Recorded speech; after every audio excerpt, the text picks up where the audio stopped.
చేసుకుందాం. పరిశుద్ధమైన దేవనైనా, నీ యొక్క కృప కలిగిన హస్తాలకు నైనా మమ్మల్ని సమర్పించుకుంటూ, నీ పరిశుద్ధాత్మ సహాయముతోనైనా నిన్ను స్తుతించడానికి, ఆరాధించడానికి, మరి నైనా నిన్ను గణపరచడానికి నీవు మాకిచ్చిన విశ్వాసమును బట్టి, తలాంతులను బట్టి, పరిచర్యలను బట్టి సహాయం చేసి ఉండగా, నీ వాక్యము జీవమునైనా మేము బ్రతకగలిగేది నీ వాక్యము ద్వారా మాత్రమే.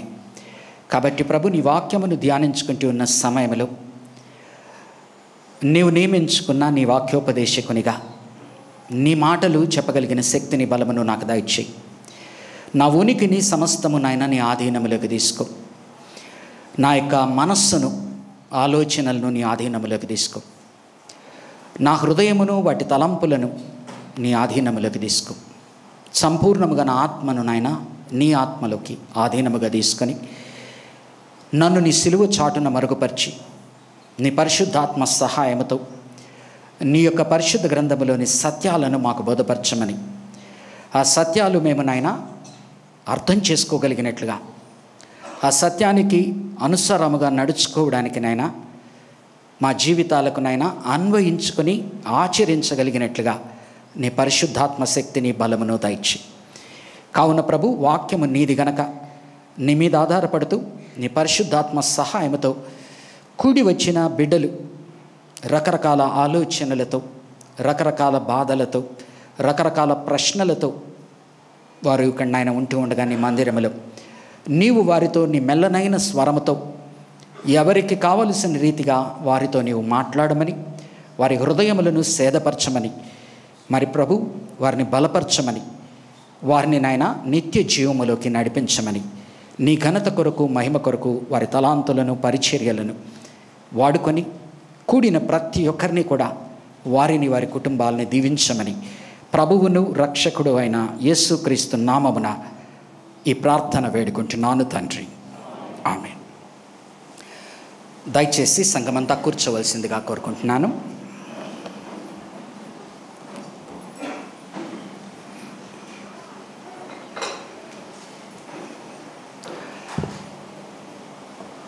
ఎంతమంది అయితే సంతోష్ నగర్ బ్యాప్టిస్ట్ సంఘానికి ఈ దినము దేవుణ్ణి ఆరాధించాలని మందిర ప్రాంగణంలో ఉన్నారో వారినందరినీ కూడా పేరు పేరున ఆహ్వానిస్తూ శుభములు తెలియజేసుకుంటూ దేవుడు మిమ్మను దీవించాలని కోరుకుంటున్నాను. మరి ధ్యానించబోయేటువంటి వాక్య భాగము, గత నెలలో మన సంఘములో ఇరువురు పక్కపక్క దినాలు మరణించినప్పుడు, దేవుని దగ్గరికి వారు చేరుకున్నప్పుడు ఆలోచించడము ప్రారంభించాను.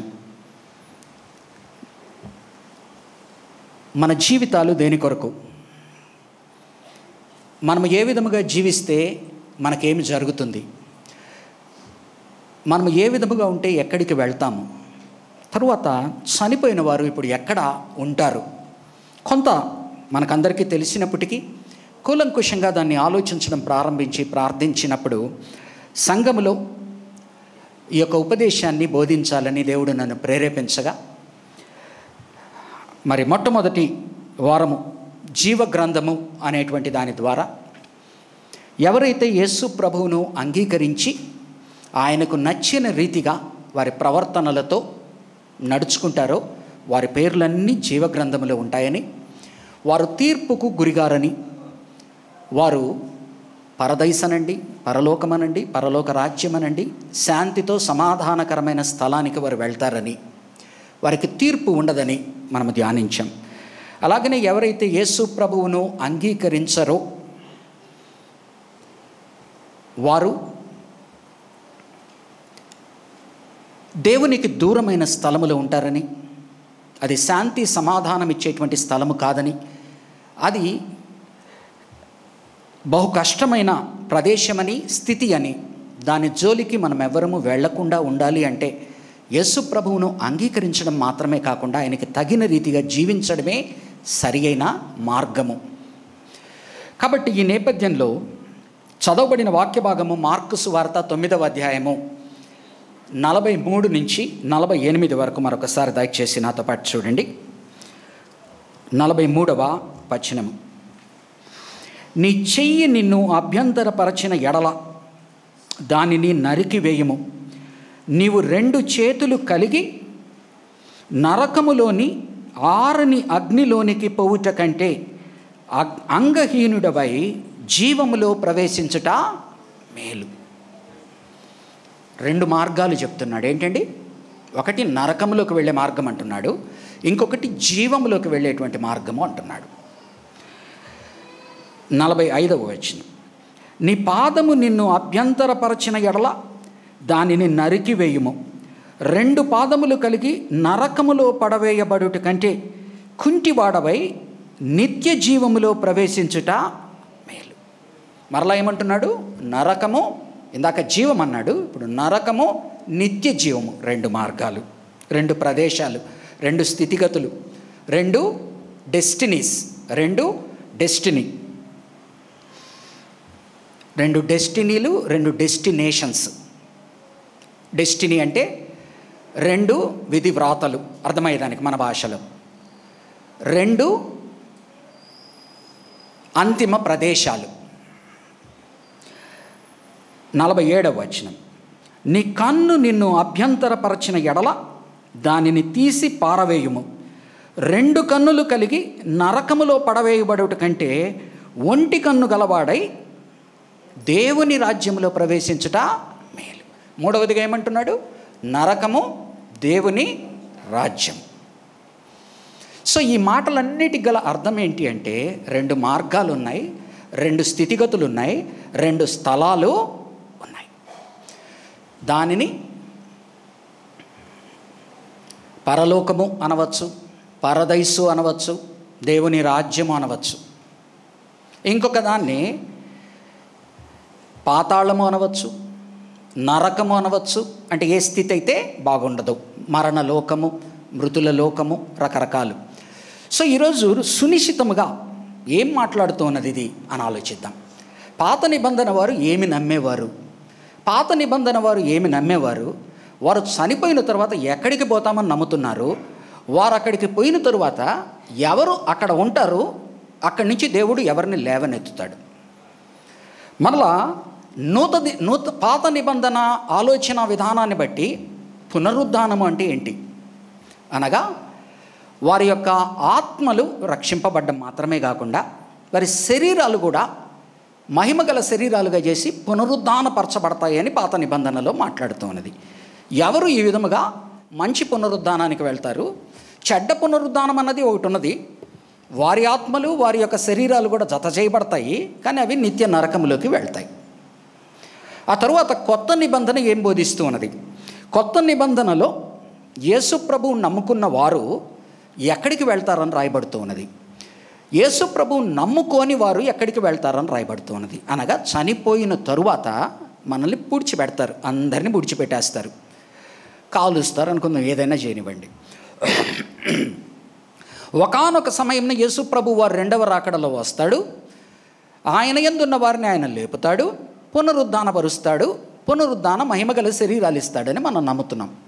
ఈ మధ్యలో చనిపోయిన తరువాత, పూడ్చబడిన తర్వాత పాత నిబంధన వారు ఎక్కడికి పోతారని నమ్ముతున్నారు, కొత్త నిబంధన వారు ఎక్కడికి పోతారని నమ్ముతున్నారు. ప్రభువునందున్న వారు వేరే చోటకు పోతారా? ప్రభువునందు లేని వారు వేరే చోటకు పోతారా? నూతన నిబంధనలు ఏం చెప్పబడుతున్నది? ఆఖరిగా అసలు మనమందరం ఎవరు ఎదురుగా నిలబడవలసి వస్తుంది, ఏమి జరగబోతుంది మనకి? ఓకే, సో నేను వాక్య భాగాలు కొన్నిటిని చదువుతాను, కొన్నిటిని చెప్తాను, రాసుకోండి. కూలంకుషముగా రీసెర్చ్ చేసిన తరువాత మాట్లాడుతున్న మాటలు కాబట్టి వాక్య భాగాలను మీరు దయచేసి రెఫరెన్సెస్ నోట్ చేసుకోండి. ఆ తర్వాత మీరు ధ్యానించండి. మీకు ఏదన్నా కనుక దాని మీద నేను తప్పు చెప్పినట్టు అనిపిస్తే నాతో వచ్చి మాట్లాడి నన్ను సవరించండి. ఒకవేళ మీకు దాని నుంచి తెలుసుకొని ఇంకా ఎక్కువ మీకు గనక జ్ఞానం కలిగింది అంటే దాని మీద ధ్యానించి మీరు ఆశీర్వదింపబడండి. పాత నిబంధన ఆలోచన విధానము ప్రకారము చనిపోయిన ప్రతి ఒక్కరు కూడా పాతాళము అనే ప్రదేశానికి వెళ్తారంటున్నాడు. దాన్ని ఆదికాండములో మరణలోకము అంటాడు. జనరల్గా పాత నిబంధన అంతా కూడా పాతాళము అంటాడు, షియోల్, హీబ్రూలో షియోల్. తర్వాత గ్రేవ్, సెపల్కర్, సమాధి అనే మాటలు కూడా వాడతాడు. ఎక్కువ భాగము షియోల్ అనే మాటతో మాట్లాడతాడు, అనగా పాతాళ లోకానికి వెళ్తారు, పాతాళమునకు వెళ్తారు.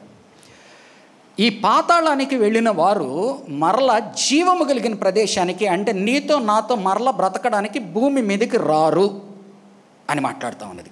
అనగా చనిపోయిన వాడు, దావీదు ఏమంటున్నాడు, మరలా నేను నా కుమారుడిని నేను చూడవలసిందే కానీ ఇప్పుడు నేను చనిపోవలసిందే అంటున్నాడు. నేను పాతాళమునకు వెళ్ళిపోవలసినదే. ఈ పాతాళమునకు వెళ్ళేటువంటి వారు there is no return, they don't come back to earth. మరలా వారు భూమి మీదకి రారు, వారు మరలా వెనకకి రారు.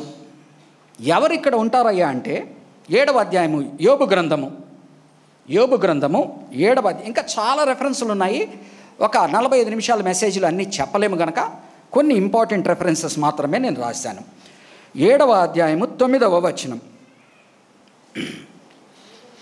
మేఘము విడిపోయి అదృశ్యమగునట్లు పాతాళమునకు దిగిపోయిన వాడు మరి ఎప్పుడునూ రాడు.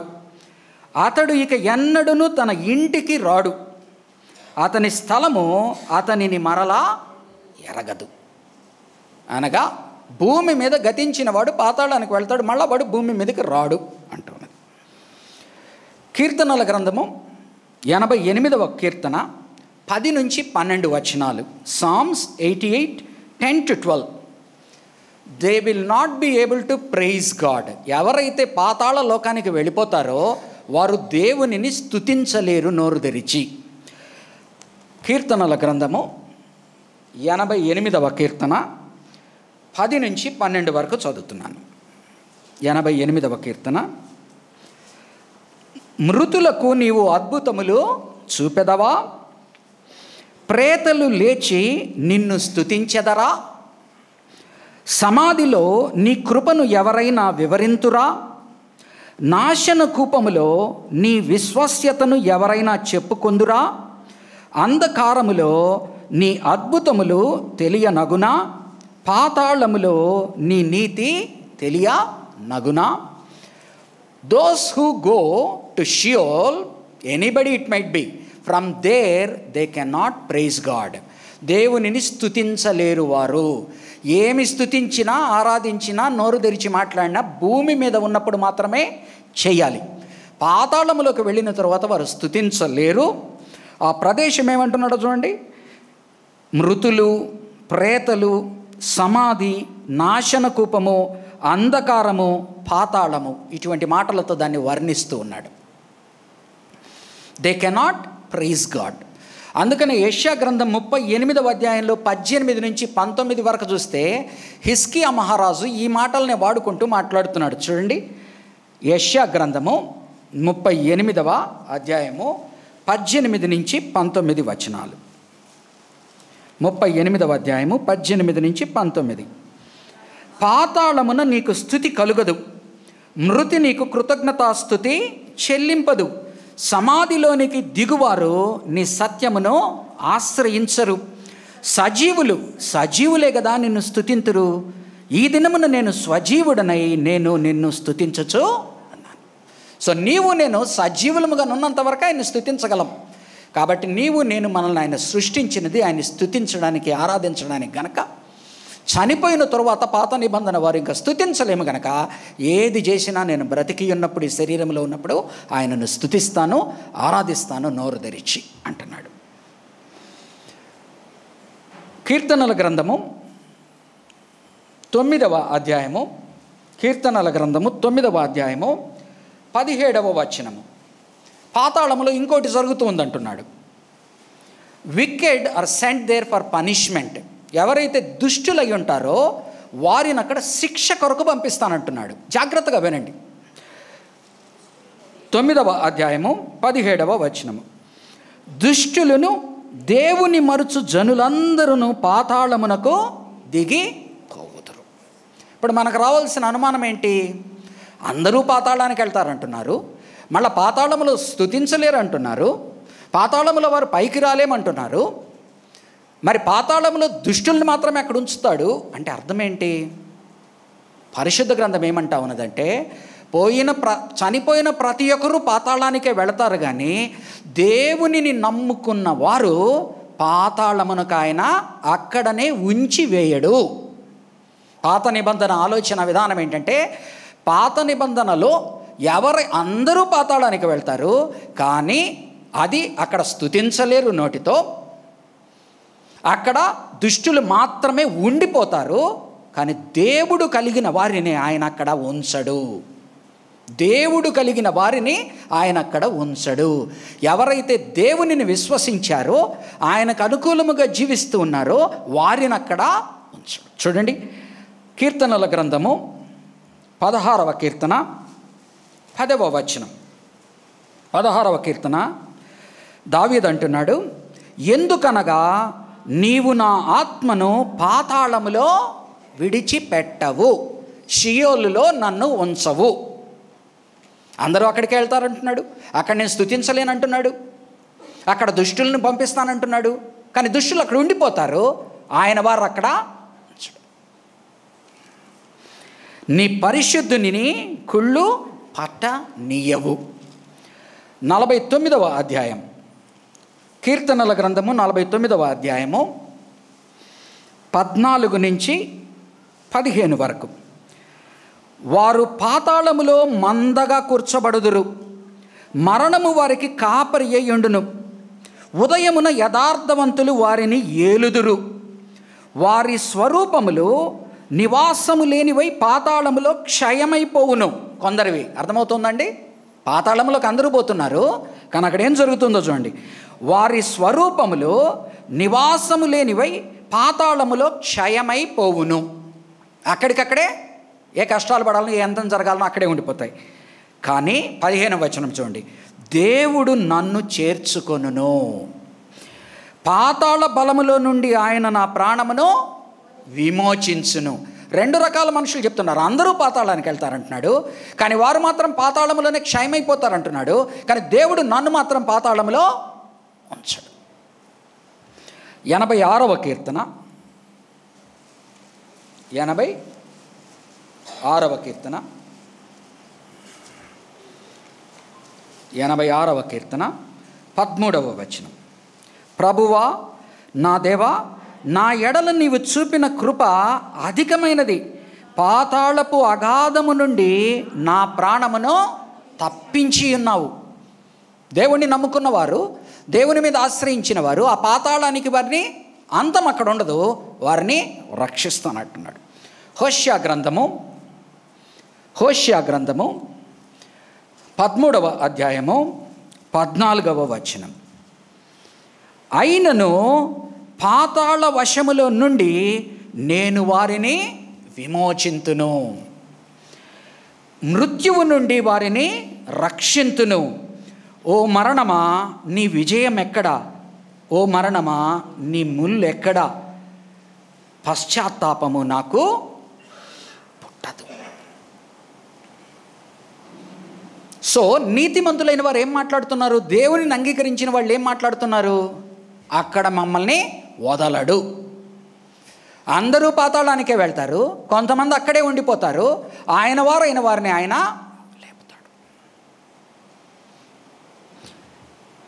పాత నిబంధన పునరుద్ధానం మీద వారి యొక్క ఆలోచన, అవగాహన ఏంటి?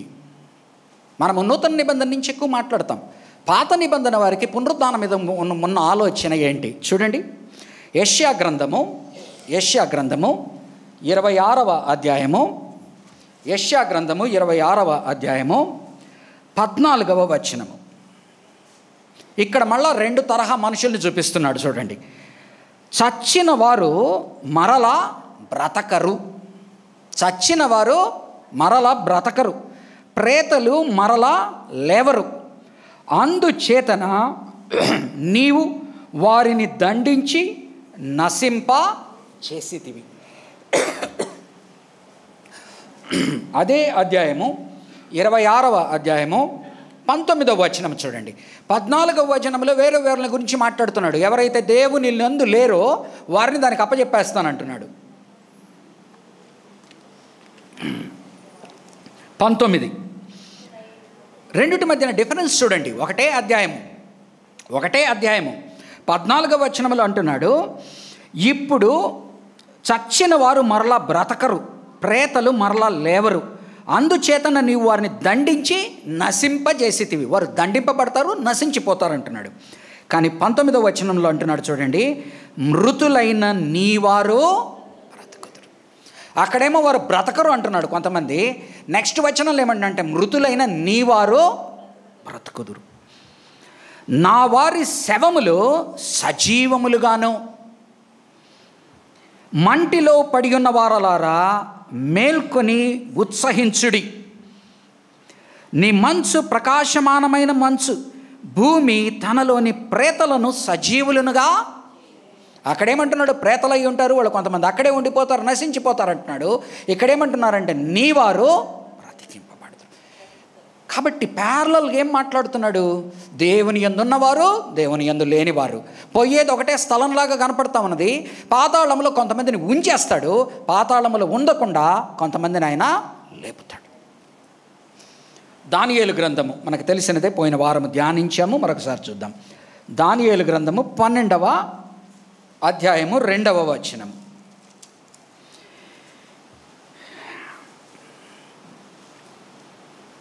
12వ అధ్యాయం 1వ వచనంలో ఆఖరి వచనం చదువుతున్నాను, ఆఖరి భాగము. అయితే నీ జనులలో గ్రంథమునందు దాఖలైన వారు ఎవరో వారు తప్పించుకొందురు.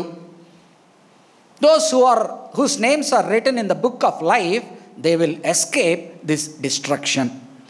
మరియు సమాధులలో నిద్రించు అనేకులు మేలుకొనెదరు, అనేకులు మేలుకొనెదరు. కొందరు, మళ్ళా ఇక్కడ 2 తరహాలు, కొందరు నిత్య జీవము అనుభవించుటకును, కొందరు నిందపాలగుటకును, నిత్యముగా హేయులగుటకును మేలుకొందరు. కాబట్టి ఆనాడు పాత నిబంధనలు ఈ మాటలు వింటున్నప్పుడు దానియేలు ఏం ఆలోచిస్తూ ఉండాలా, నేను ఆ నిత్య జీవము పొందుకునేటువంటి పునరుద్ధానంలో ఉండాలనా, లేకపోతే నింద పాలుగుటకు నేను మేలుకొనాలనా, నిత్యముగా హేయులగుటకు నేను మేలుకొనాలనా? కానీ దానియేలుకి ఇస్తున్న ఆశీర్వాదం ఏంటి? 12వ అధ్యాయము 13వ వచనం. దానియేలు గ్రంథము 12వ అధ్యాయం 13వ వచనం. నీవు అంత్యము వరకు నిలకడగా ఉండిన ఎడల విశ్రాంతి నుండి కాలాంతమందు నీ వంతులో. ఎలా అంటండి? అంతము వరకు నిలకడగా ఉండిన ఎడల, అంతము వరకు నీవు నిలకడగా ఉండిన ఎడల ఆ మంచి పునరుద్ధానము నిత్య జీవం అనేది ఉందో దానికి నీవు లేపబడతావు. యోబు గ్రంథము పురాతనమైన గ్రంథం అని మనం అంటాం కదా, ఆనాటి నుంచే చూడండి. యోబు గ్రంథము 19వ అధ్యాయము, యోబు గ్రంథము 19వ అధ్యాయము 25 నుంచి 27. అయితే నా విమోచకుడు సజీవుడనియు, తరువాత ఆయన భూమి మీద నిలుచుననియు. At that point of time he is saying that his redeemer on one day he will stand on the earth. నిలుచుననియు నేను ఎరుగుదును. ఈలాగు నా చర్మము చీకిపోయిన తరువాత మనల్ని చనిపోతాము, పూడ్చిపెట్టేస్తారు, మన శరీరము చీకిపోతుంది. తరువాత శరీరముతో నేను దేవుని చూచెదను. అంటే నేను మరలా లేస్తాను, నాకు ఒక శరీరం ఇవ్వబడుతుంది, నేను దేవునిని చూస్తాను. నా మట్టుకు నేను చూచెదను, నేనే చూస్తాను. ఐ విల్ సీ, నా మట్టుకు నేను చూచెదను, మరి ఎవరునూ కాదు, నేనే కన్నులారా ఆయనను చూచెదను. యోబు గ్రంథము 33వ అధ్యాయము, యోబు గ్రంథము 33వ అధ్యాయము. దయచేసి ఈ దినము కొంత సహనంగా ఉండాలని కోరుకుంటున్నాను. మీతో చాలా సహనంగా ఉన్నాను కదా నేను ఈరోజు. ఏమ్మా, మీతో చాలా సహనంగా ఉన్నాను కదా, చిరునవ్వు చెదరకుండా. కాబట్టి మీరు కూడా దయచేసి సహనంతో వినండి. 12:30కు ముగించేయాలని నా ఆలోచన ఎప్పుడు కూడా. కానీ అందరూ తృప్తి పడాల కదా, వాక్యము ద్వారా మనం తృప్తి పడదాం. ఓకే, 33వ అధ్యాయము 23 నుంచి 30 వరకు. 33వ అధ్యాయము 23 నుంచి 30 వరకు. గొప్ప, దాని మీద ఎంత మాట్లాడుకున్నా తక్కువే. నరులకు యుక్తమైనది ఏదో దానిని వానికి తెలియజేయుటకు వేలాది దూతలలో గనుడగు ఒకడు వానికి మధ్యవర్తి అయి ఉండిన ఎడలా. ఆనాడు యోబు అంటున్నాడు, నా ఒక్కడు గనక దేవునికి నాకు మధ్యన నిలిచేవాడు ఒక్కడు ఉంటే ఎంత బాగున్నాయా అంటున్నాడు. మనకు తిమోతికి రాసిన మొదటి పత్రిక 2వ అధ్యాయం 6వ వచనంలో ఏమంటున్నాడు? ఆ మధ్యవర్తి ఎవరో కాదు, యేసు ప్రభువు అని మనకు వాగ్దానం ఇస్తున్నాడు. మధ్యవర్తి అయి ఉండిన ఎడల దేవుడు వాని యందు కరుణ చూపి పాతాళములోనికి దిగి వెళ్లకుండా వానిని విడిపించును. ఒకవేళ గనక నాకు మధ్యవర్తి ఉంటే నేను పాతాళంలోకి పోయి అక్కడనే ఉండకుండా నన్ను విడిపించి ఉండేవాడు. ప్రాయశ్చిత్తము నాకు దొరికనని సెలవిచ్చును. యేసు ప్రభు వారు ఏదైతే ఆ యొక్క సిలువ మీద నీ కొరకు నా కొరకు ప్రాయశ్చిత్తము చేశాడో దానిని బట్టి ప్రాయశ్చిత్తము నాకు దొరికనని సెలవిచ్చును. ఆ రోజు యోబు ఆశపడుతూ ఉన్నాడు. హీఈస్ హోపింగ్, ఇది ఎంత బాగుంటుంది, ఇది జరిగితే, జరుగుతుందని తెలుసు, జరిగితే ఎంత బాగుంటుంది అని ప్రవచనము జరుగుతున్నది, నిరీక్షణ మాట్లాడుతున్నాడు, ఆశీర్వాదము మాట్లాడుతున్నాడు. అప్పుడు వాని మాంసము బాలుర మాంసమున కన్నా ఆరోగ్యముగా. మార్తా మరియా అంటున్నారు, అయ్యా 3 రోజులైంది ఆయన అన్నే కానీ లాజరు, ఇప్పుడు ఆయన బాడీ అయిపోయాడు, కంపు కొడతాడు, తీయొద్దన్నారు. కాబట్టి ఎవరమైనా సమాధిలోకి వెళితే కంపు కొట్టేటువంటి వారమే కదా. అప్పుడు వాని మాంసము బాలుర మాంసము కన్నా ఆరోగ్యముగా నుండును, వానికి తన చిన్ననాటి స్థితి తిరిగి కలుగును. ఎలాగనుంటారయ్యా పునరుద్ధానపరచబడిన మనుషులు అంటే? వారు ప్రైమ్ లైఫ్లో ఎలాగనైతే ఉన్నారో అలాగనా ఉంటారు. మనం చాలాసార్లు 10 ఏళ్ల కింద ఫోటో ఇస్తాం, పాస్పోర్ట్ ఫోటో పెట్టు అంటారు, కొత్తది పెట్టాం. 10 ఏళ్ల క్రితం బాగుంటాం మనం, అది పెడతాం. ఆ వచ్చినోడు, ఆ వెరిఫికేషన్కి వచ్చినోడు మనమా కాదా అని ఆలోచించాల్సి వస్తుంది ఒక్కొక్కసారి. మీరందరూ చేశారా? నేనేనా? లేటెస్ట్గా ఫోటో తీస్తాను, నాకు ఇక్కడ ముడతలు కనపడతాయి, బాగా అద్దాలు నచ్చలే. 10 ఏళ్ల క్రితం ఒకటి మంచి ఫోటో నేను అనుకుంటాను, అదే పెడతాను. మన పెళ్లి ఫోటో ఎలా ఉంటాం యవ్వనస్తులుగా. కాబట్టి ఆయన పునరుద్ధానపరిచినప్పుడు ఏం చేస్తున్నాడో చూడండి. వానికి తన చిన్ననాటి స్థితి తిరిగి కలుగును, వాడు దేవుని బతిమాలుకొనిన ఎడల ఆయన వానిని కటాక్షించును, కావున వాడు ఆయన ముఖము చూచి సంతోషించును, ఈలాగున నిర్దోషత్వము ఆయన నరునికి దయచేయును. అప్పుడు వాడు మనుష్యుల ఎదుట సంతోషించుచు ఇట్లని పలుకును, యథార్థమైన దానిని వ్యత్యాసపరిచి నేను పాపము చేసి తిని, అయినను దానికి తగిన ప్రతీకారము నాకు చేయా. ఈ మధ్యవర్తి మనకుంటే జరిగేదేంటి? నేను పాపం చేశాను కానీ దానికి పడవలసినంత శిక్ష పడకుండా నన్ను తప్పించాడు. కూపములో నుండి 28వ వచనం, కూపములోనికి దిగిపోకుండా నా ప్రాణమును ఆయన విమోచించి ఉన్నాడు. కూపములోకి దిగిపోకుండా ఆయన విమోచించి ఉన్నాడు. నా జీవము వెలుగును చూచుచున్నది, ఆలోచించుము, నరులు సజీవులకుండు వెలుగు చేత వెలిగింపబడినట్లు కూపములో నుండి వారిని మరల రప్పింపవలనని మానవుల కొరకు 2 సార్లు 3 సార్లు ఈ క్రియలన్నిటినీ దేవుడు చేయుడై. వాక్యముని ముందుకొస్తుంది, మరలా పశ్చాత్తాపపడు అని. ఏం చేస్తున్నాడు ఆయన? మరొకసారి నీకు అవకాశం ఇస్తున్నాడు. ఆ కూపములోకి వెళ్ళి అక్కడనే నువ్వు ఉండిపోకుండా ఆ కూపములో నుంచి బయటికి రావాలని ఆయన అవకాశము ఇస్తూ ఉన్నాడు కదా. కాబట్టి ఈ విధముగా పాత నిబంధన అండర్స్టాండింగ్ ఉండగా నూతన నిబంధన అండర్స్టాండింగ్ ఏంటో ఆలోచిద్దాం. ఇది పాత నిబంధనకు నూతన నిబంధనకు అర్థం చేసుకోవలసినది. పాత నిబంధనలో అంత ప్రస్ఫుటముగా కనపడదు. ఎందుకని? దేవుడిచ్చిన ప్రత్యక్షత ప్రోగ్రెసివ్ రెవల్యూషన్, అనగా ఆయన తనను తాను పరుచుకునేటప్పుడు, నీ జీవితం గురించి నీకు చెప్పేటప్పుడు ఆయన అంచెలంచెలుగా నిన్ను తీసుకెళ్తాడు, అడుగడుగున మెట్టుగా నిన్ను తీసుకెళ్తాడు.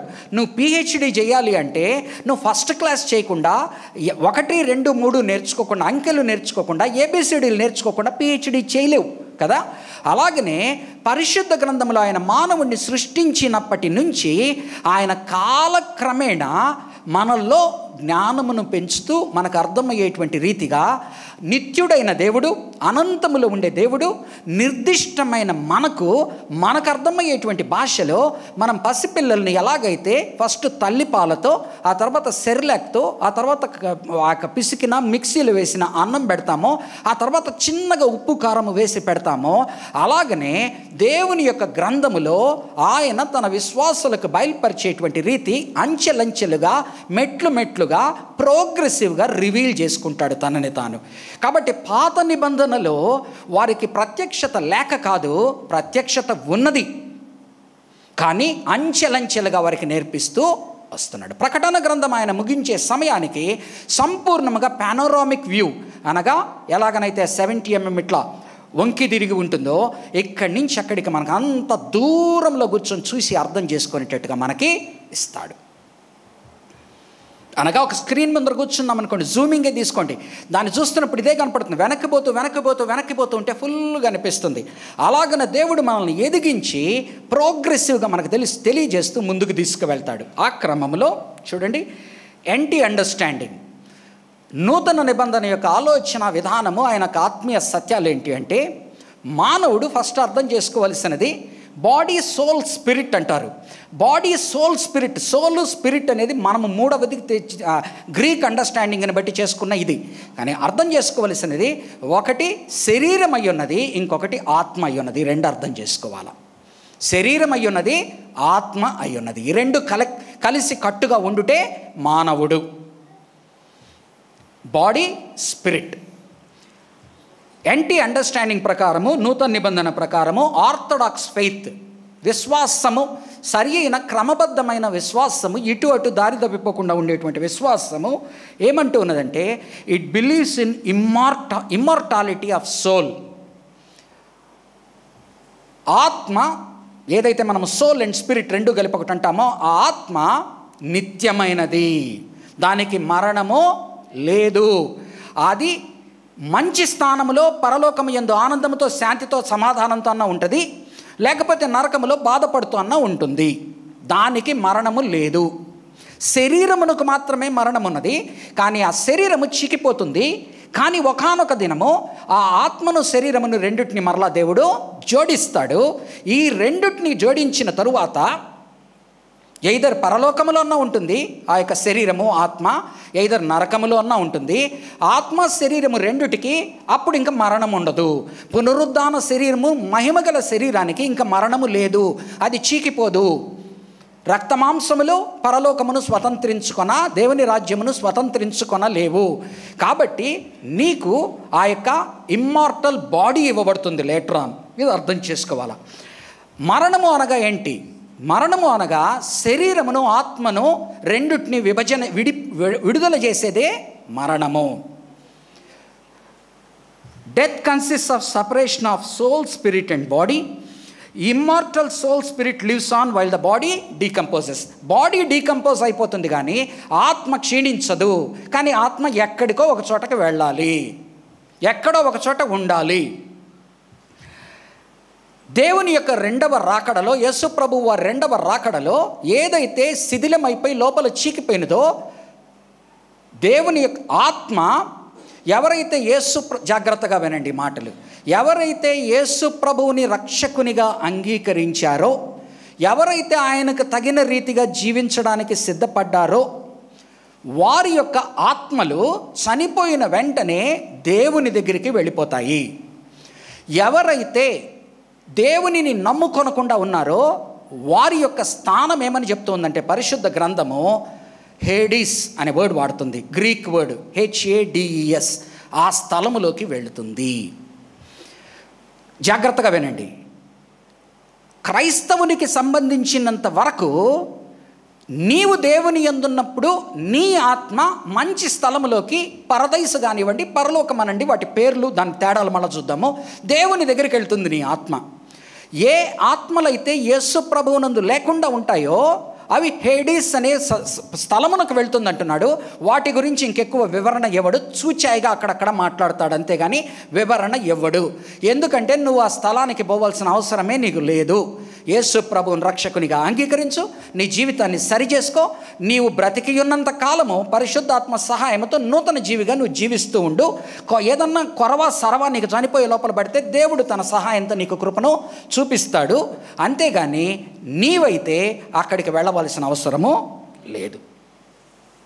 కాబట్టి ఒక ఇంటర్మీడియట్ స్టేట్ అనేది ఉన్నది అని అర్థం చేసుకోండి. చనిపోయాడు, మా ఆయన చనిపోయాడు, మా తాత చనిపోయాడు, మా ఆవిడ చనిపోయింది, నా కుమారుడు చనిపోయాడు, మా తల్లి చనిపోయింది. ఎక్కడికి వెళ్ళారు వీళ్ళు?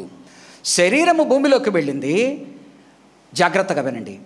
ఎవరైతే క్రీస్తుని నమ్ముకొని ఉన్నారో వారి ఆత్మ దేవుని దగ్గర పదిలపరచబడి ఉన్నది. ఇది మనకు బోలెడంత ఆదరణ కలగజేయాల. ఎందుకు అనగా అపోస్తలుడైన పౌలే కానివ్వండి, లూకాసు సువార్తలో ఆ యొక్క ఉపమానము, ఆ యొక్క ధనవంతుడు లాజరు గురించి మాట్లాడినప్పుడే కానీ, అపోస్తలుడైన పౌలు ఫిలిప్పీ పత్రికలో మాట్లాడిన దాన్ని బట్టే కానీ 3 వచనాలు నేను చూపిస్తాను. ఎవరైతే ఆయన యందు ఉంటారో వారి ఆత్మ దేవుని దగ్గరికి చేరుకుంటుంది. ఇక్కడ నీవు చనిపోతావో వెంటనే యేసు ప్రభువునందు ఉన్న వారి ఆత్మ దేవుని దగ్గరికి చేరుకుంటుంది. చూడండి, hour spirit goes to God. ఎవరైతే యేసు ప్రభువును అంగీకరించి ఉన్నారో వారి ఆత్మలు ఎక్కడికి వెళ్తాయంటే దేవుని దగ్గరికి వెళ్తాయి. లూకాసు వార్త 23వ అధ్యాయము, లూకాసు వార్త 23వ అధ్యాయము 46వ వచనము. యేసు ప్రభు వారు మాట్లాడుతున్నాడు శిలువ మీద. అప్పుడు యేసు గొప్ప శబ్దముతో కేక వేసి, తండ్రి, నీ చేతికి నా ఆత్మను అప్పగించుకొనుచున్నాను అనెను. మన ఆత్మ, ప్రభువు ఆత్మ ఎక్కడికి వెళ్ళినది? యేసు ప్రభువు దగ్గర. యేసు ప్రభు వారి యొక్క ఆత్మ దేవుని దగ్గరికి, తండ్రి అయిన దేవుని దగ్గరికి చేరుకున్నది. అపోస్తల కార్యము 7వ అధ్యాయము, అపోస్తల కార్యము 7వ అధ్యాయము 59వ వచనం. స్టెఫెను రాళ్లతో కొట్టి చంపబడబోతూ ఉన్నాడు. ఆయన అంటున్నమాట, యేసు ప్రభు అయితే తన ఆత్మను ఆయన దేవునికి అప్పగించాడు. నా ఆత్మ పరిస్థితి ఏంటి అంటే, ప్రభువును గూర్చి మొరపెట్టుచు, యేసు ప్రభువా నా ఆత్మను చేర్చుకొనమని స్టెఫెను పలుకుచుండగా. అపోస్తల కార్యము 7వ అధ్యాయము 59వ వచనం. కాబట్టి వెంటనే తన ఆత్మను ఎవరికి సమర్పిస్తున్నాడండి? దేవునికి. అంటే ఆయన చనిపోగానే, రాళ్లతో కొట్టి చంపబడంగానే ఆయన ఆత్మ ఎక్కడికి వెళ్ళింది? దేవుని దగ్గరికి చేరుకున్నది. అంత మాత్రమే కాదు, చూడండి 23వ అధ్యాయము, దానికన్నా ముందర ఫిలిప్పీలకు రాసిన పత్రిక 1వ అధ్యాయము 19 నుంచి 26 వచనాల్లో, 19 నుంచి 26 వచనాల్లో 23వ వచనం చదువుతున్నాను. ఈ రెంటి మధ్యన ఇరుకునబడి ఉన్నాను. అంటే ఈ లోకంలో బ్రతికి ఉండాలనా చనిపోవాలనా? అప్పుడు అంటున్నాడు అపోస్తలుడైన పౌలు, నేను వెడలిపోయి క్రీస్తుతో కూడా నుండవలనని నాకు ఆశ ఉన్నది, అది నాకు మరీ మేలు. సో పౌలు చనిపోతే ఎక్కడికి వెళ్తాను అనుకుంటున్నాడండి? నన్ను పూర్తి చేస్తారో అక్కడితో అంతమైపోయింది నా జీవితం అంటున్నాడా? కాదు, నేను చనిపోతే మరీ మంచిది అంటున్నాడు. ఎందుకంటే నేను దేవునితో ఉంటాను. కాబట్టి యేసు ప్రభువునందున్న వారు చనిపోయిన వెంటనే వారి ఆత్మలు దేవుని దగ్గరికి చేరతాయి. అది ఇంకా ఏమంటున్నాడు? బ్రతుకుట క్రీస్తే, నా వరకు నాకు వదిలితే నాకు బ్రతకడం కన్నా చావే నయం అనుకుంటున్నాను. ఎందుకంటే చావు అయితే మేలు. ఎందుకు మేలు? నేను దేవుని దగ్గరికి చేరుకుంటాను గనక, ఆయనతో సమాధానంగా ఉంటాను గనక ఈ శరీరంలో బ్రతుకుట పరిచర్య కొరకు ఉపయోగపడుతుంది. కానీ నాకు ఇంకా ఆశీర్వాదకరమైనది ఆయన దగ్గరికి వెళ్ళుటయే. అపోస్తల కొరింథీయులకు రాసిన 2వ పత్రిక,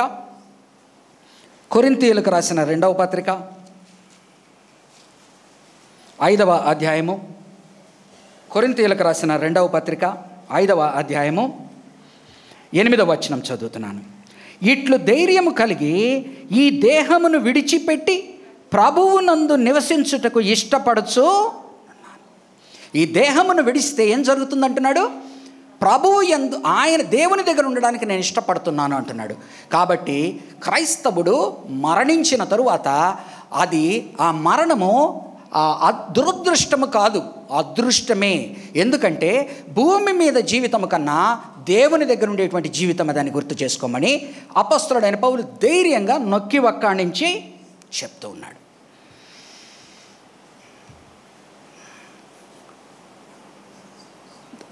దేవుని యందు యేసు ప్రభువు నమ్మిన ఆత్మలు, అనగా చనిపోతే వారి శరీరాలు భూమిలోకి వెళ్తాయి, వారి ఆత్మలు దేవుని దగ్గరికి వెళ్తాయి. లూకాసు వార్త 16వ అధ్యాయంలో మాట్లాడుతున్నాడు చూడండి. ఇప్పుడు నా ఇంటర్మీడియట్ స్టేట్ ఏంటి? ఇంటర్మీడియట్ స్టేట్ అర్థమైంది కదా. మనం ఏం మాట్లాడుతున్నామో, లైఫ్, డెత్, లేటర్ ఆన్ రిసరెక్షను. ఈ మధ్యలో ఇంటర్మీడియట్ స్టేట్ ఉన్నది. డెత్కి, రిసరెక్షన్కి, అనగా మరణమునకు పునరుద్ధానానికి మధ్యన ఒక ఇంటర్మీడియట్ స్టేట్ అనేది ఉన్నది.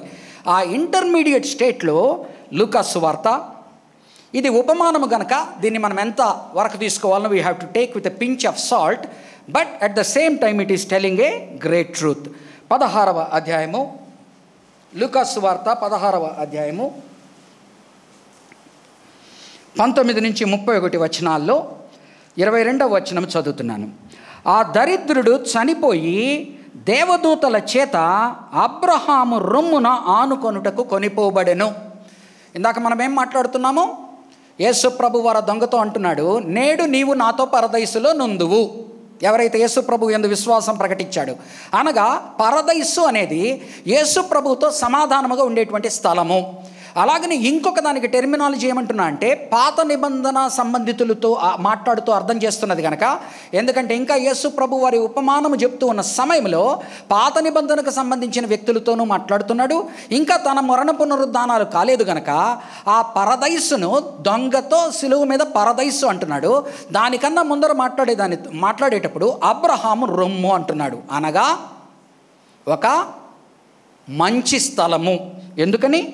2వ చూడండి, ధనవంతుడు కూడా చనిపోయి పాతి పెట్టబడెను. అప్పుడు అతడు పాతాళములో బాధపడుచు, పాత నిబంధన అండర్స్టాండింగ్ ప్రకారం పాతాళమునకు వెళ్తామని చెప్పుకున్నాం కదా. ఇతను పాత నిబంధనకు సంబంధించిన ఆలోచన విధానం కలిగిన వాడు. ఈ ఉపమానంలో పాతాళంలో ఏమి జరుగుతున్నది? ఇంటర్మీడియట్ స్టేట్లో, జాగ్రత్తగా వినండి, ఈ ఇంటర్మీడియట్ స్టేట్లో ఎవరైతే దేవుని యందున్నారో, పాత నిబంధన వాళ్ళు అబ్రహాం రొమ్ము అంటున్నారు, మనము దాన్ని పరదైసు అంటున్నాము.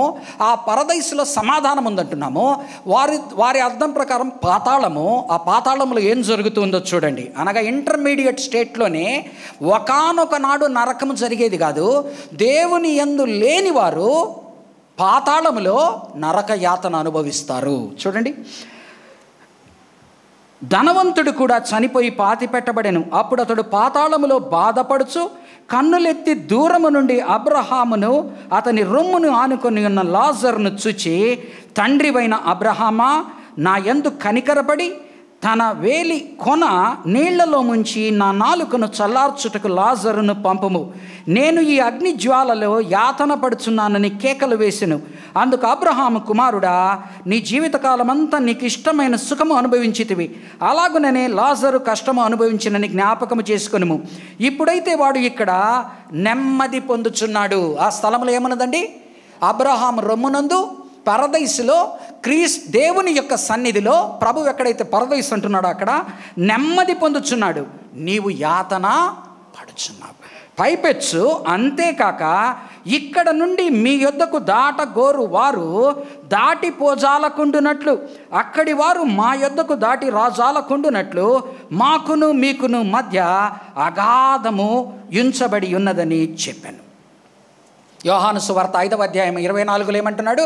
ఎవరైతే యేసు ప్రభువుని విశ్వసిస్తారో వారు మరణము అనే లోయలో నుంచి జీవము అనేటువంటి, మరణము అనేటువంటి లోయ అగాధమును దాటి జీవము అనేటువంటి శిఖరమునకు చేరుకున్నారు అంటున్నాడు. కాబట్టి మానవుడు జీవించున్న సమయంలోనే తన యొక్క స్థితిగతులను అర్థం చేసుకొని తను ఎక్కడికి వెళ్ళాలనుకుంటున్నాడు, ఎక్కడ ఆ యొక్క నరకంలోకి వెళ్ళాలనా, పరదైసులోకి వెళ్ళాలనా, పరలోకమా, దేవుని రాజ్యమా, ఈ పేర్ల మధ్యన డిఫరెన్స్ కన్నా రెండు మంచి కాని స్థితి, మంచి అయిన స్థితి ఒకటి ఉన్నది. ఆ మంచి కాని స్థితిలోకి పోకుండా ఉండాలి అంటే నీవు దేవునిని విశ్వసించి ఆయన మార్గంలో నడుచుకోవాలి.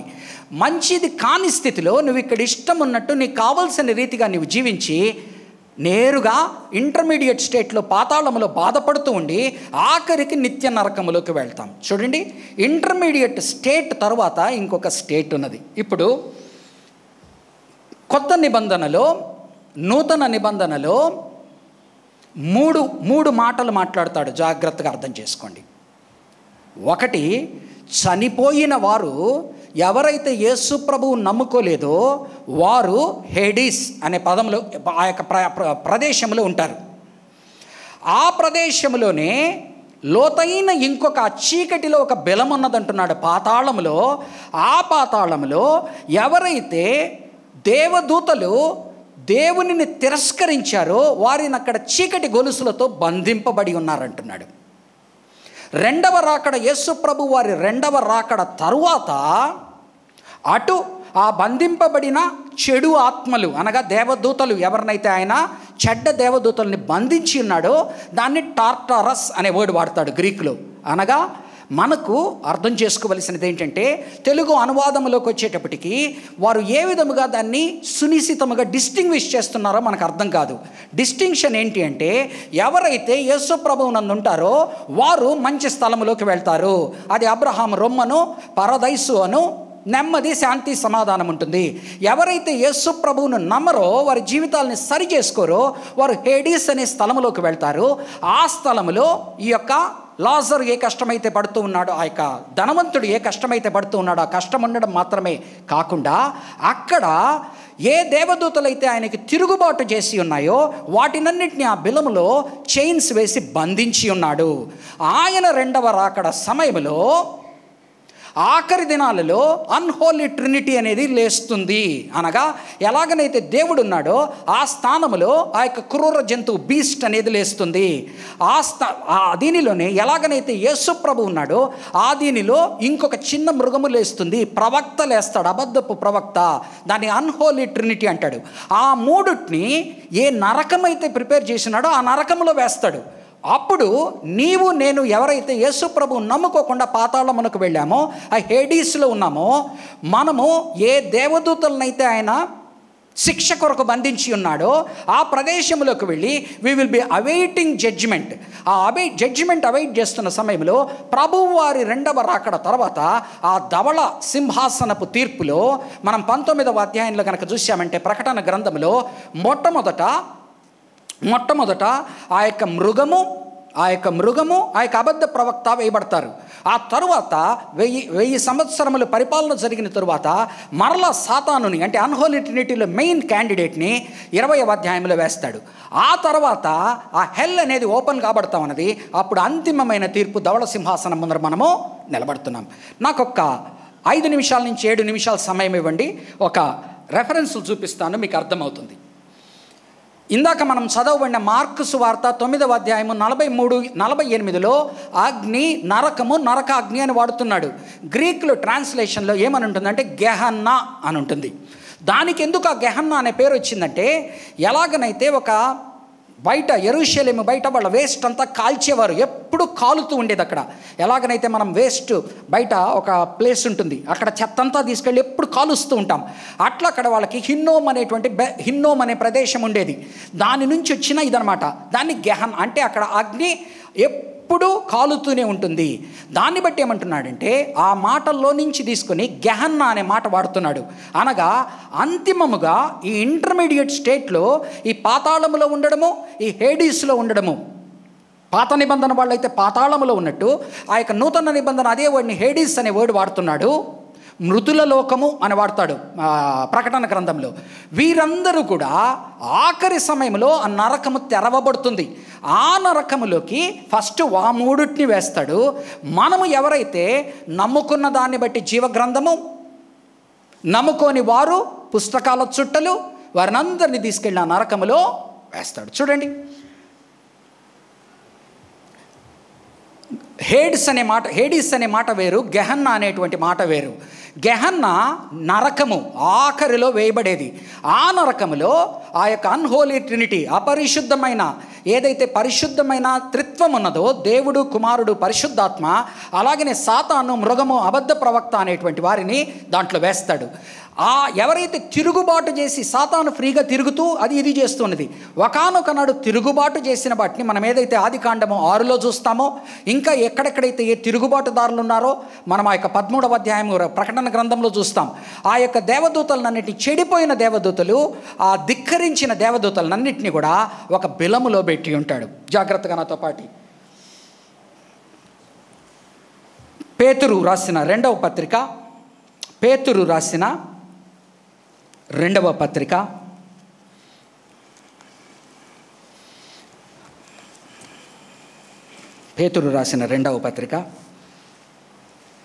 వచనం చదువుతున్నాను. దేవదూతలు పాపము చేసినప్పుడు దేవుడు వారిని విడిచిపెట్టక పాతాళ లోకమందలి కటిక చీకటి గల బిలములలోనికి తోసి తీర్పుకు జరగబో తీర్పుకు కావలి ఉంచుటకు వారిని అప్పగించెను. అనగా వారిని అక్కడ బంధించాడు, కావలి పెట్టున్నాడు. ఒకానొక దినాన వాటికి శిక్ష. అనగా 10వ వచనం మనుష్యుల గురించి మాట్లాడుతున్నాడు. భక్తులను శోధనలో నుండి తప్పించుటకును, ఎవరైతే ఆయన నమ్ముకున్నారో వారిని తప్పించుటకును, దుర్నీతి పరులను ముఖ్యముగా మలినమైన దురాశ కలిగి శరీరానుసారముగా నడుచుకొనుచు ప్రభుత్వమును నిరాకరించుచు శిక్షలో ఉంచబడిన వారిని తీర్పు దినము కొరకు, ప్రకటన గ్రంథం 20వ అధ్యాయంలో చెప్పేటువంటి తీర్పు దినము వరకు కావలిలో ఉంచుటకును ప్రభువు సమర్థుడే. శరీరములో నుండి నీలాగా నాలాగా మనుష్యులమైన వారము దుర్నీతి పరులు, ముఖ్యముగా మలినమైన దురాశ కలిగి శరీరానుసారముగా నడుచుకొనుచు ప్రభుత్వమును నిరాకరించుచు శిక్షలో ఉంచబడిన వారిని, ఎవరైతే పరదైసుకు వెళ్ళలేదో, అబ్రహాము రొమ్మునకు చేరుకోలేదో వారందరూ వీరు. ఇక్కడ వీరిని అదే ప్రదేశంలో టార్టారస్ అనే ప్రదేశంలో పడిపోయిన దేవదూతల్ని బంధించి పెట్టి ఉన్నాడు. అనగా మనుష్యుల ఆత్మలను హెడీస్లో బంధించున్నాడు. దానిలోని ఇంకొక ప్రదేశము ఇన్నర్ శాంక్టమ్ ఒకటి పెట్టి అక్కడ చీకటి బిలములో ఆ యొక్క చీకటి తాళ్ళు, అంటే మనకు అర్థం కానివి, ఇప్పుడు మనిషిని కట్టాలంటే తాళ్ళు కావాలా, ఇంకా గట్టిదాన్ని కావాలంటే చైన్స్ కావాలా, అవి ఆత్మలు గనక వాటిని ఎలా బంధించాలనో అలా పెట్టి తీర్పు దినమున కొరకు ప్రభువుని నమ్ముకోని వారు అక్కడ ఉన్నారు, దేవుణ్ణి తిరస్కరించిన దేవదూతలు అక్కడ ఉన్నారు. వీరందరినీ ఆఖరి దినాన 20వ అధ్యాయము ప్రకటన గ్రంథము 20వ అధ్యాయము 11వ వచనం. మరియు ధవళమైన మహాసింహాసనమును దాని యందు ఆసీనుడై ఉన్న యొకనిని చూచితిని. భూమి ఆకాశములు ఆయన సముఖము నుండి పారిపోయెను, వాటికి నిలువు చోట కనబడకపోయెను. మరియు గొప్పవారేమి కొద్దివారేమి మృతులైన వారందరూ ఆ సింహాసనము ఎదుట నిలవబడి ఉండుట చూచితిని. అప్పుడు గ్రంథములు విప్పబడెను, మరియు జీవ గ్రంథము అను వేరొక గ్రంథము విప్పబడెను. ఆ గ్రంథముల యందు వ్రాయబడి ఉన్న వాటిని బట్టి తమ క్రియల చొప్పున మృతులు తీర్పు పొందిరి. సముద్రము తనలో ఉన్న మృతులను అప్పగించెను. మరణమును పాతాళలోకమును, గమనించండి, మరణము పాతాళలోకము కలిసి నడుస్తూ ఉంటాయి. అర్థమవుతోందండి? అందరము చనిపోతాము, అందరము మరణిస్తాము. కానీ ఈ మరణము దేని గురించి చెప్తున్నాడంటే ఈ పాతాళ లోకములోకి వెళ్ళేటువంటి ఆ యొక్క తప్పిపోయిన వారి గురించి మాట్లాడుతున్నాడు. మరణమును పాతాళ లోకమును వాటి వశమునున్న మృతులు, అనగా నీవు నేను యేసు ప్రభువునందు మృతులైతే వాళ్ళ గురించి మాట్లాడట్లా. మరణమును పాతాళ లోకమును వాటి వశమునున్న మృతులను అప్పగించెను. వారిలో ప్రతివాడు తన క్రియల చొప్పున తీర్పు పొందెను. మరణమును మృతుల లోకమును, ఇంతవరకు ఏమున్నదండి? మరణమున్నది. మరణించిన వారిని అందరినీ కూడా యేసు ప్రభువు లేనందు వారిని, దేవుని లేని వారిని మృతుల లోకములో పాతాళ లోకములో పెట్టున్నాడు. ఇప్పుడు మరణమును మృతుల లోకమును అగ్నిగుండములో పడవేయబడెను. అది నరకం. ఏదైతే మార్కు సువార్తలో గెహన్నా అని మాట్లాడుతున్నాడో అది నరకం. అది ఎప్పుడు ఓపెన్ చేయబడింది? చూడండి, ప్రకటన గ్రంథము 19వ అధ్యాయము 20వ వచనం. 19వ అధ్యాయము 20వ వచనం. అప్పుడు ఆ మృగమును దాని ఎదుట సూచన క్రియలు చేసి దాని ముద్రను వేయించుకున్న వారిని, ఆ మృగపు ప్రతిమను నమస్కరించిన వారిని మోసపరచిన ఆ అబద్ధ ప్రవక్తయు పట్టబడి వారిద్దరును గంధకముతో నుండు అగ్నిగుండములో ప్రాణముతోనే వేయబడిరి. అనగా అగ్ని ఆరదు, పురుగు చావదు, ప్రాణముతోనే వేయబడిరి. అంటే hell has been opened. First ఈ అన్హోలీ ట్రినిటీలో మొట్టమొదటి ఇద్దరు, సాతాను ఇంకా కొంతకాలం అతన్ని అబిస్లో బంధిస్తాడు, 1000 ఏళ్ల తర్వాత మళ్ళా వదులుతాడు. ఈ వరకు ఈ రెండింటిని తీసుకెళ్ళి అక్కడ వేసాడు. 20వ అధ్యాయము 10వ వచనం. వారిని మోసపరచిన అపవాది అగ్నికందకములు గల గుండములో పడవేయబడెను. అది గెహన్నా, అది నరకము, అది అగ్నిగుండము పడవేయబడెను. అచ్చట ఆ క్రూర మృగమును అబద్ధ ప్రవక్తయు ఉన్నారు. ఆల్రెడీ వాళ్ళు అక్కడ చేరుకొని ఉన్నారు. వారు యుగ యుగములు రాత్రింబగళ్ళు బాధింపబడతారు. అది నరకం. ఆ నరకానికి పోవడం దేవునికి ఇష్టము లేదు. మనం ఆ నరకానికి వెళ్ళడం ఇష్టం లేదు. అది ప్రిపేర్ చేయబడిందే, దేవదూతలను శిక్షించుట కొరకు ప్రిపేర్ చేయబడినది. దానిలోకి ఎవరైతే సమయం ఇచ్చి ఆయన హోలీ ట్రినిటీని ఆయన బయలుపరుచుకున్నా నమ్మక దానికి వ్యతిరేకంగా విరోధంగా అన్హోలీ ట్రినిటీని ముగ్గురిని లేపుకున్నదో, ఆ అన్హోలీ ట్రినిటీని, దానిలో అపరిశుద్ధమైన త్రిత్వాన్ని దానిలో వేస్తున్నాడు. వేయడమే కాకుండా ఇప్పుడు మనలాంటి వాళ్ళు దానిలోకి పోవలసిన అవసరము లేని వారు, పోగూడని వారు ఆయన ఇచ్చిన అవకాశాన్ని ఉపయోగించుకొని యేసు ప్రభువును రక్షకునిగా అంగీకరించి మన ప్రవర్తనను చక్కబెట్టుకొని ఆ యొక్క అబ్రహాము రొమ్మును చేరుకునే అవకాశం కలిగిన మనము, పరదైసులోకి వెళ్ళేటువంటి మనము, దేవుని రాజ్యంలో పాలిభాగస్థలము కావలసిన మనము, పరలోకములో సదాకాలము ఉండవలసిన మనము ఆయనను తిరస్కరించినందువలన, వాడితో మనం తెలిసి తెలియక కలిసిపోయినందువలన 15వ వచనం, ఎవని పేరైనను 14, మరణమును మృతుల లోకమును అగ్నిగుండములో పడవేయబడెను. ఈ అగ్నిగుండము 2వ మరణము. ఎవని పేరైనను జీవగ్రంథమందు వ్రాయబడినట్లు కనబడని ఎడల వాడు అగ్నిగుండములో పడవేయబడు.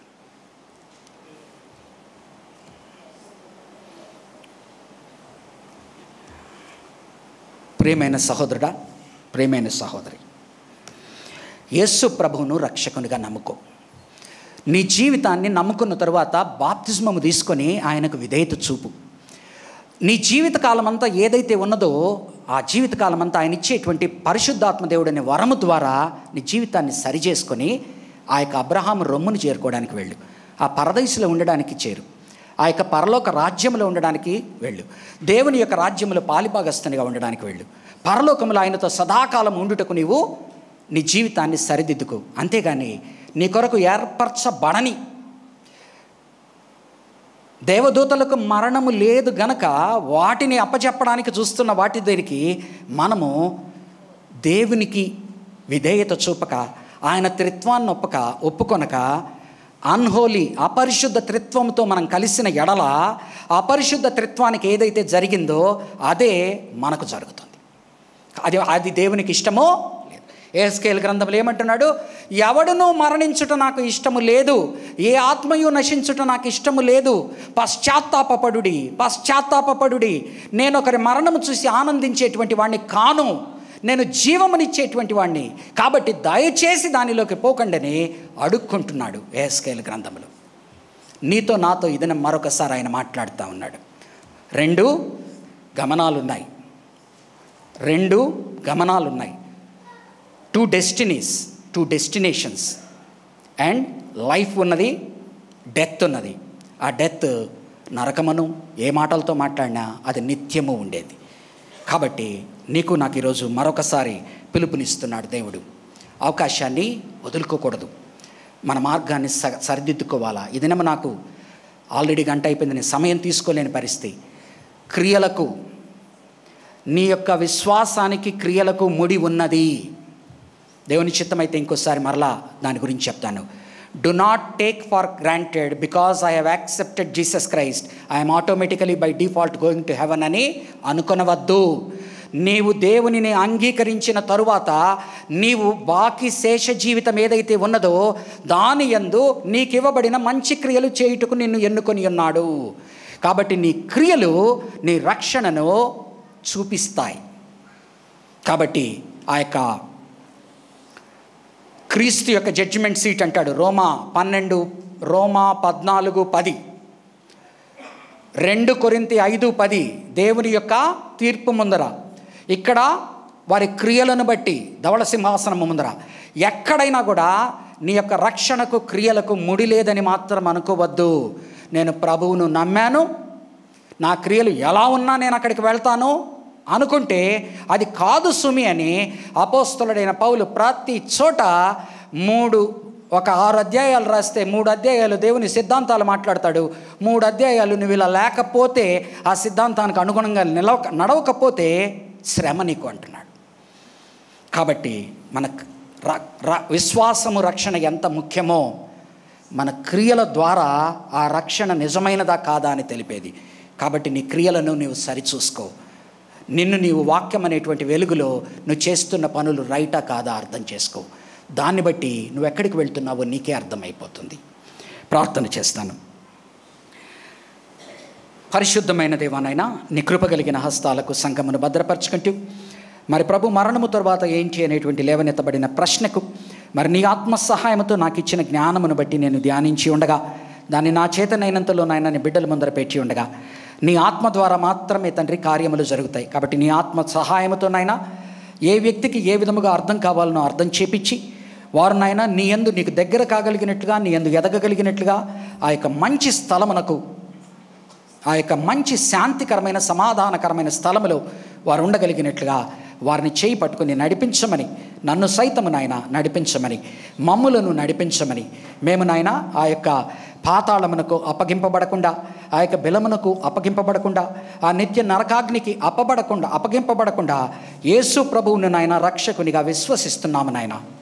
మరి ప్రభు, నిన్ను విశ్వసించిన వారు నూతన సృష్టి గనక వారి క్రియలు నాయన, వారి అలవాట్లు, వారి పనులు పాతవిగా నుండవు గనక నాయన, మా యొక్క పాత జీవితాల్ని మార్చి కొత్త జీవితము ద్వారా మా రక్షణ స్థిరమైనదని, మా రక్షణ నిజమైనదని మాకు బయలుపరుస్తూ, ధైర్యపరుస్తూ, ఆదరణ కలిగిస్తూ ముందుకు తీసుకువెళ్ళమని, మమ్మలను దీవించమని, ఇక్కడున్న ఏ యొక్క బిడ్డ కూడా నాయన నీకు దూరము కాకూడదని ప్రార్థిస్తూ, ప్రతి ఒక్క బిడ్డను నాయన ఈ యొక్క సందేశం ద్వారా నీ వైపునకు ఆకర్షించుకోమని, నీ గొప్ప కార్యాలు వారి జీవితంలో చేయమని, ప్రతి ఒక్క బిడ్డను పేరు పేరున ఆశీర్వదించి దీవించమని, నీ ఘనత కొరకు మహిమ కొరకు వారిని వాడుకోమని, మా ప్రభువును రక్షకుడు అయిన యేసుక్రీస్తు నామమున ఈ ప్రార్థన వేడుకుంటున్నాను తండ్రి. ఆమేన్.